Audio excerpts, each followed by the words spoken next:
قرآن مجید کی تلاوت یہ ایسی سعادت ہے، ایسی خوش نصیبی ہے، یہ ملتی اس کو ہے جو اللہ کا پیارا ہوتا ہے۔ ویسے تو نصاب اللہ کے رسول نے بیان کیا اقرأ فی 40، صحیح الجامع کی روایت ہے کہ 40 دن میں قرآن ختم ہونا چاہیے۔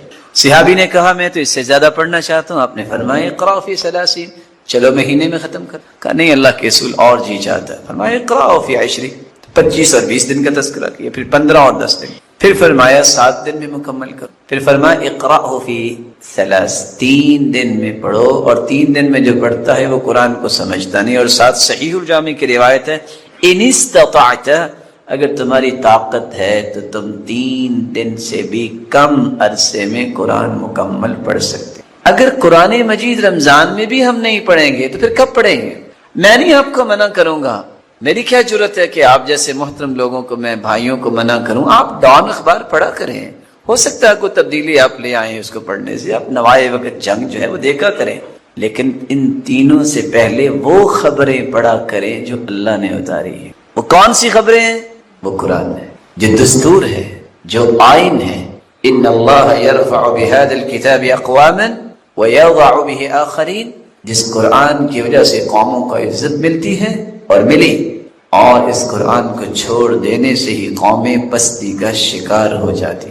اس لیے معمول بنائیے، اپنے ٹائم اس طرح کے بنائیے۔ میں نے زندگی میں ہر روز صبح کی نماز کے بعد سب سے پہلا کام کرنا ہے تو قرآن پڑھنا ہے۔ دیکھیے کہ آپ کی زندگی میں برکت کتنی آتی ہے۔ اور یہاں مجھے ایسے مبارک چہرے نظر آ رہے ہیں جن کی عمر اللہ تعالیٰ نے 60-70 سے زائد رکھی ہے۔ یہ ضرور بتائیں گے میرے محترم کہ آج سے 30 سال پہلے عادت ہی یہ تھی کہ گھر کی عورتیں بھی صبح کی نماز کے بعد جب تک قرآن نہیں پڑھ لیتی تھی وہ کھانے کو بھی ہاتھ نہیں لگاتی۔ دین بھی تھا، رونق بھی تھی، برکت بھی تھی۔ آپ بھی عادت بنائیے اور اس عادت کو اتنا پختہ کیجئے جو رسول اللہ صلی اللہ علیہ وسلم کا مزاج تھا۔ قرآن سے اتنی لذت ان کو ملتی، جبریل جب آئے تو جبریل سے کہتے ہیں جبریل آپ روزانہ کیوں نہیں آ جاتے؟ تو جبریل یہ آیت لے کر آئے وَمَا نَتَنَزَّلُ إِلَّا بِأَمْرِ رَبِّكَ، میں تو اللہ کے حکم کے بغیر نہیں آ سکتا۔ جواب ملا، یہ وہ شخص ہے الَّذِي يَكْذِبُ الْكَذِبَ فَتَحْمَلُ عَنْهُ فِي الْآفَاقِ، یہ وہ شخص ہے جو دنیا میں زندگی گزارتا ہے، اس کو اللہ کا خوف نہیں ہے، موت سے نہیں ڈرتا، ایسا جھوٹ بولتا ہے جو پوری دنیا میں پھیل جاتا ہے اور پرواہ نہیں کرتا۔ میرے بھائیوں، یہ قبر کی ہولناکیاں، اس سے ہر وقت اللہ کی پناہ مانگنی چاہیے۔ اس قبر کے عذاب سے بچنا ہے تو آؤ رسول اللہ صلی اللہ علیہ وآلہ وسلم کے بتائے ہوئے طریقے آپ کے سامنے میں پیش کیے دیتا ہوں۔ سب سے آسان طریقہ، یہ قرآن بڑی نعمت ہے۔ ان سورۃ من القرآن ما هی الا 30 آیہ، قرآن مجید کی ایک سورت ہے جس کی 30 آیات ہیں۔ سورۃ الملک اس کا نام ہے۔ جو اس کو پڑھ لیتا ہے ہی المانعۃ من عذاب القبر، یہ عذاب قبر سے محفوظ کروا دیتی ہے۔ بلکہ رسول اللہ صلی اللہ علیہ وسلم نے فرمایا شفعت لصاحبها وفي روایت خاصمت عن صاحبها حتى غفر له وفي رواية ثالثة حتى أدخلته الجنة، جو رات کو سوتے وقت سورۃ الملک پڑھ کے سوتا ہے، قیامت کا دن ہوگا، قبر کے عذاب سے بھی یہ بچائے گی اور حشر میں بھی سفارش کرے گی۔ سفارش ہی نہیں کرے گی جب تک جنت میں داخل نہیں کروا دے گی، سفارش چھوڑے گی نہیں۔ میرا جی چاہتا ہے کہ میں آپ بھائیوں سے چھوٹا سا مشورہ بھی کر لوں، کر لیا جائے۔ کون کون ہے آپ میں سے جو چاہتا ہے کہ اللہ مجھے عذاب قبر سے بچائے؟ اللہ سب کو بچا لے۔ آپ سورۃ الملک تو پڑھتے ہی ہوں گے ماشاءاللہ، کون کون پڑھتا ہے؟ ہاتھ تو کھڑا کیجیے۔ جو میرے بھائی نہیں پڑھتے آج کے بعد وعدہ کرتے ہیں کہ پڑھا کریں گے۔ دیکھیے میرے بھائیوں، آخر گھر میں کام کاج تو انسان کرتا ہی ہے نا، ٹی وی کھول کے تو بیٹھتا ہی ہے نا، اور کتنی سعادت مندی ہے 30 آیتیں پڑھ لے۔ چلو میں ایک دوسرے طریقے سے بات کی وضاحت کرتا ہوں۔ عشاء کی نماز کے بعد اگر ایک شخص آپ کا دروازہ نوک کرے اور جو ہی آپ دروازے پہ نمودار ہو، آپ کے ہاتھ میں انویلپ دے، انویلپ میں کیا ہو؟ صرف 13,000 بیڈی ہو، نیند آئے گی؟ بولے، اس کو پکڑنے کے بعد انسان کو نیند آئے گی؟ بلکہ سوچے گا کون تھا، کدھر سے آیا تھا، فون نمبر اس کا مل جاتا، بڑا کمال کا بندہ تھا، 13,000 مجھے بحرینی دینار دے گیا، نیند آئے گی؟ یہ نظر آتے ہیں نا. من قرأ حرفا من کتاب اللہ فلہ به حسنہ والحسنة بعشر امثالها لا اقول الف لام میم حرف بل الف حرف ولام حرف ومیم حرف. جس سورۃ الملک پڑھ لیتا ہے 13,000 سے زائد نیکیاں اس کے نام اعمال میں لکھ دی جاتی ہیں. قبر کے عذاب سے بھی بچا لیا جائے، اور حشر کا دن ہوگا، اس دن کوئی کسی کے کام نہیں آئے گا. اور قرآن کہتا ہے یوم یفر المرء من اخیہ وامہ وابیہ وصاحبتہ وبنیہ لکل امرئ منہم یومئذ شأن یغنیہ. بھائی بھائی سے اس دن بھاگ جائے گا، ماں باپ انکار کر دیں گے، بیٹے انکار کر دیں گے، بیوی کہے گی لست زوجی، تم میرے خامن نہیں ہو. آج ایک نیکی دینے کے لیے کوئی تیار نہیں ہوگا. قیامت کو 13,000 سے زائد نیکیاں اس کے نام اعمال میں نظر آئیں گی، اور یہ قیامت کو سفارش کرے گی. جب تک جنت میں داخل نہیں کروا دے گی اپنی سفارش کو ختم نہیں کرے گی. تو کون ہے میرا بھائی جو وعدہ کرتا ہے کہ انشاءاللہ؟ توفیق تو اللہ نے دینی ہے نا. کون ہے جو انشاءاللہ آج سے سورۃ الملک پڑھ کے سویا کرے گا؟ کے اندر بہت سارے ایسے مواسم رکھے ہیں جن میں متقی اپنے تقوی کی تجارت کو فروغ دیتے ہیں اور مومن اپنے ایمان کی تجارت کو بڑھاتے ہیں. ان میں سے ایک تجارتی موسم رمضان مبارک کا بھی آنے والا ہے. اس مہینے کے لیے رسول اللہ صلی اللہ علیہ وسلم نے جو امت کو رہنمائی دی، آپ صلی اللہ علیہ وآلہ وسلم نے شعبان کے اندر روزے رکھے. کیوں روزے رکھے؟ طبیعت کو اس بات پہ مائل کرنے کے لیے 15 شعبان تک روزے رکھنا کہ میں نے اس کے بعد یہ پریکٹس کرنے کے بعد رمضان مبارک میں داخل ہونا ہے، اور وہ اس خوشی کے ساتھ میں داخل ہوں، کسی قسم کی کوئی قلق اور بوجھ نہ ہو، اس راحت کے ساتھ میں اس مہینے میں داخل ہوں کہ یہ مجھ پہ فرض ہے، اور شاید کہ میری زندگی کے سب سے خوبصورت لمحات وہ ہوں گے جن لمحات میں نے روزہ رکھا ہو. قرآن و حدیث کے دلائل کو دیکھا جائے تو یہ گنتی کے چند اعمال ہیں جن کے بارے میں اللہ ذو الجلال نے فرشتوں کو حکم دیا ہے کہ آپ ان کا اجر لکھ ہی نہیں سکتے. الصوم لی وانا اجزی بہ، بس یہ لکھ دو کہ روزہ رکھا. فرشتوں کے پاس کیلکولیشن کا کتنا بڑا نظام ہے، وہ کیلکولیٹ ہی نہیں کر سکتے کہ اللہ ذو الجلال روزے کا اجر کتنا دیں گے. اس لیے اللہ ذو الجلال نے فرمایا کہ الصوم لی وانا اجزی بہ، بس یہ لکھ دو کہ روزہ میرے لیے ہے اور اس کا اجر بھی میں اپنی شان اور عظمت کے مطابق ہی. اس کی ایک جھلک حدیث نے بیان کی ہے جو صحیح بخاری اور صحیح مسلم کی روایت ہے. ما من عبد يصوم يوما في سبيل الله الا بعد الله بذلك اليوم وجهه عن النار 70 خريفا. یہ روشن چہرے پڑھے لکھے ہیں. اگر 70 سال سفر کیا جائے 120 گھنٹے 120 میل کی رفتار سے بھی تو کتنا سفر بنے. ایک روزہ، اور وہ بھی نفلی روزہ اللہ کی راہ میں کوئی رکھتا ہے تو 70 سال میں جتنا سفر ہوتا ہے رب تعالیٰ اس انسان کو جہنم سے اتنا دور کرتا. اگر نفلی روزے کی یہ شان ہے جو صحیح بخاری اور مسلم کی روایت بتا رہی ہے تو اللہ جلال نے اس فرض روزے کا انعام کتنا رکھا ہوگا. اس لیے جب صحابی ابو امامہ رضی اللہ تعالی عنہ نے سوال کیا تھا کہ مجھے کوئی وصیت کیجیے، فرمایا علیک بالصوم فإنہ لا مثل لہ، تم روزہ رکھا کرو، اس کے مثل کوئی عمل نہیں. لیکن یہ رمضان پہلا رمضان نہیں ہے جو ہماری زندگی میں آئے گا. کتنے یہ مبارک مہینے آئے، لیکن ان مہینوں سے میں نے فائدہ کتنا لیا، اور میرا فائدہ لینے کے سامنے رکاوٹیں، ہرڈلز اور کتنی مشکلات آئیں، میں نے اس کو کبھی امیجن نہیں کیا. میں چاہوں گا کہ اس ضمن میں آپ کی خدمت میں 5 گزارشیں رکھوں کہ آپ زندگی کے کسی بھی مہینے میں ہیں، یہ 5 چیزیں آپ کے ساتھ رہنی چاہیے۔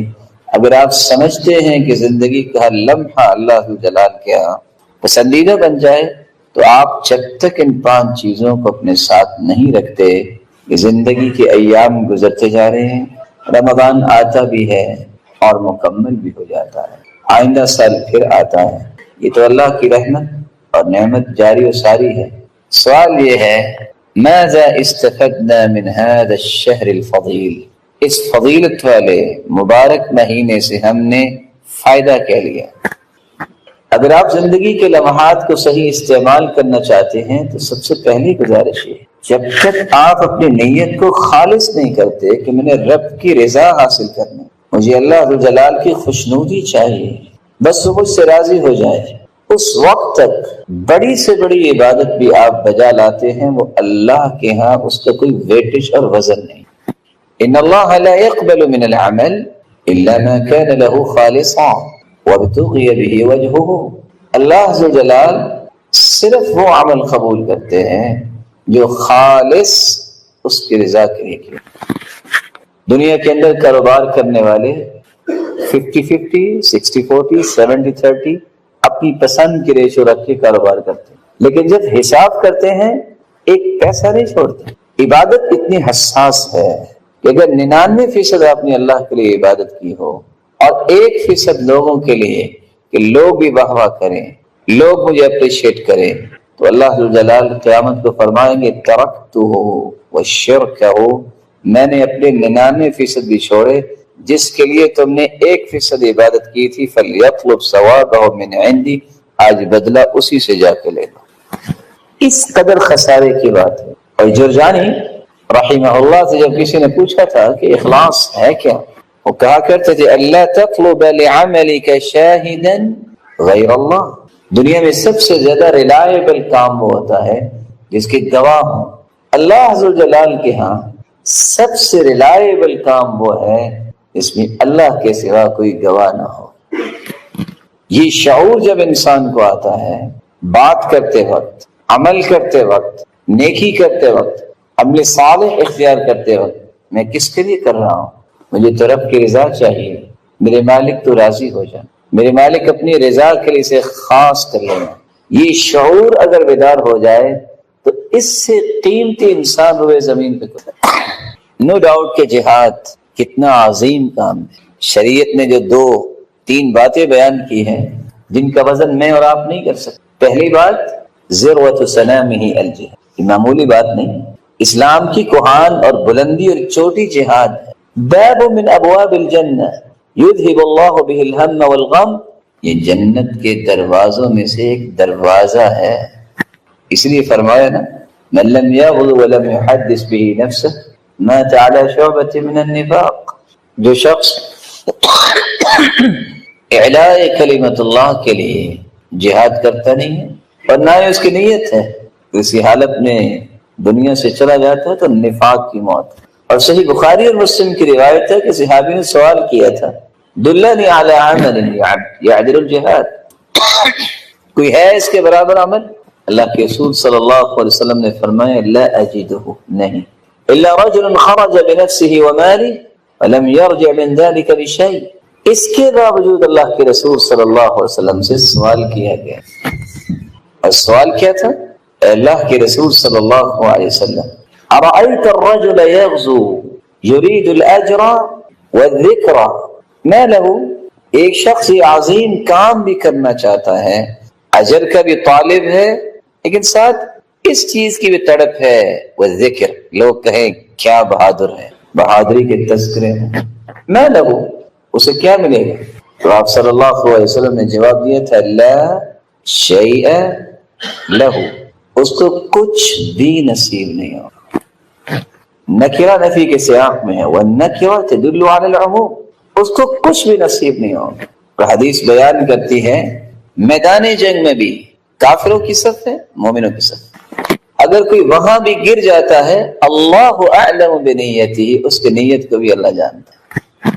اس سے میرے بھائی، میرے محترم، میرے معزز، میرے مکرم، میرے محتشم، اپنی نیت کو خوبصورت بنانے کے لیے ہر وقت شعور کو بیدار رکھیں۔ عمر جیسے رضی اللہ عنہ وہ کیا کہا کرتے تھے؟ اللہم اجعل عملی کلہ صالحا واجعلہ لوجہک خالصا ولا تجعل فیہ لأحد نصیبا۔ اللہ میرے ہر عمل کو صالح بنا، سنت کے مطابق یہ صالح عمل، واجعلہ لوجہک خالصا، اللہ اپنی رضا کے لیے اسے خالص بنا، ولا تجعل فیہ لأحد نصیبا، اللہ کسی کا حصہ نہ رکھنا۔ یہ شعور جب انسان کو نصیب ہو جائے، ایم اللہ، اللہ کی قسم، جو پھر عبادت میں لذت نصیب ہوتی ہے بندے کو، وہ انسان تصور نہیں کر سکتا۔ اسی فضیل بن عیاض رحمہ اللہ جب ان کے بیٹے علی نے کہا ابا جان ایک بات تو بتائیے، جو صحابہ تھے، تابعین تھے، تبع تابعین تھے، ان کی زبان سے نکلنے والے کلمات میں مٹھاس کیوں تھی؟ قال اتدری بما حل یا بنی، بیٹے جانتے ہو ان کی زبان سے نکلنے والے کلمات میں اللہ نے حلاوت اور مٹھاس کیوں رکھی؟ کہا اس لیے تو پوچھ۔ قال لأنهم ارادوا وجه اللہ سبحانہ وتعالی، بیٹا جب وہ بات کرتے تھے تو ان کا مقصد یہ ہوتا تھا کہ اللہ راضی ہو جائے، اللہ عز و جلال نے مٹھاس اور حلاوت ان کی زبانوں پہ جاری کر۔ حمدون بن احمد جب کسی نے سوال کیا کہ سنا ہے آپ کو اللہ نے بڑی دانش سے نوازا ہے، ما بال کلام السلف انفع من کلامنا، صحابہ اور تابعین اور تبع تابعین کی زبان سے نکلنے والی گفتگو میں اتنا نفع ہوتا، گفتگو تو ہم بھی کرتے ہیں، یہ فرق کیوں ہے؟ تو حمدون کہتے ہیں بتا دوں؟ کہا پوچھا تو اس لیے ہے کہ آپ بتائیں۔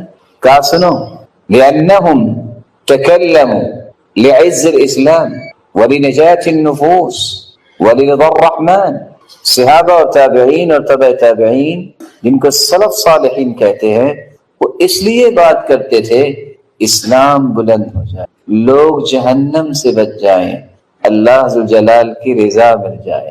وَنَحْنُ نَتَكَلَّمْ لِعِزِّ النَّفْسِ وَلِطَلَبِ الدُّنْيَا وَلِرِضَى الْمَخْلُوقِ، اور ہم بات کرتے ہیں اسلام کی عزت بنے نہ بنے، ہماری عزت بنے، دنیا مل جائے، اللہ کی رضا ملے نہ ملے، لوگ راضی ہونے چاہیے۔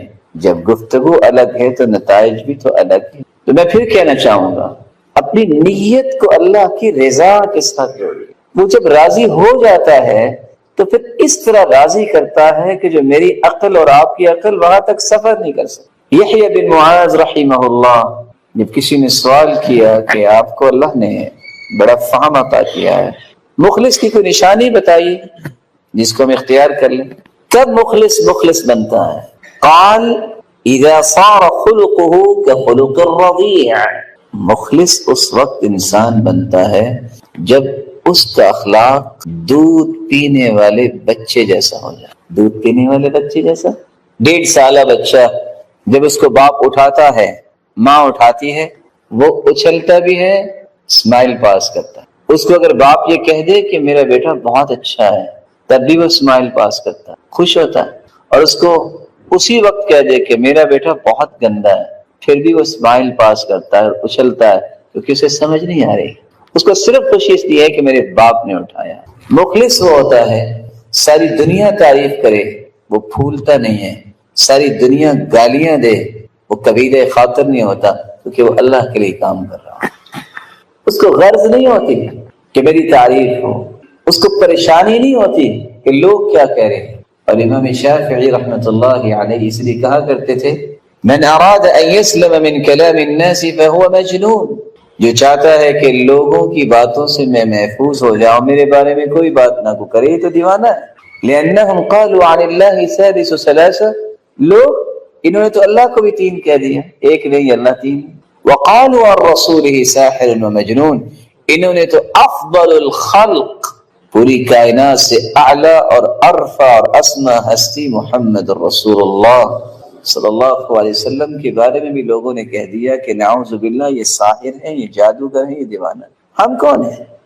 جب تک یہ شعور بیدار نہیں ہوتا، اخلاص کے راستے پہ انسان گامزن نہیں ہوتا۔